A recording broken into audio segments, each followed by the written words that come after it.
যারা জান্নাতে যেতে চায়, যারা জান্নাতে যাওয়ার জন্য প্রতিযোগিতা করতে চায়, তারা যেন যাকাত আদায় করে। কারণ এই যাকাত আদায় করাটা হলো মুমিনদের গুণ, এমন ব্যক্তিদের গুণ যাদেরকে আল্লাহ রাব্বুল আলামিন জান্নাত দান করবেন।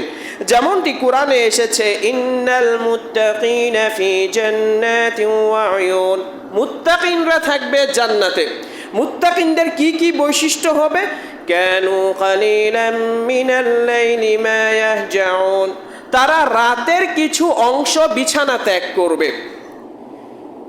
মা ইয়াহজাউন ওয়া বিল আসহারি হুম ইস্তাগফিরুন, রাতের একাংশে তারা উঠে আল্লাহ রাব্বুল আলামিনের জন্য তাহাজ্জুদ পড়বে এবং আল্লাহ রাব্বুল আলামিনের কাছে ক্ষমা প্রার্থনা করবে। ওয়া ফি আমওয়ালিহিম হাক্কুল লিসসাইলি ওয়াল মাহরুম, এবং তাদের সম্পদের ভিতরে থাকবে গরিবদের হক, অর্থাৎ এই যাকাত। এই যাকাত যদি কেউ আদায় করে, আল্লাহ রাব্বুল আলামিন তাদেরকে জান্নাতের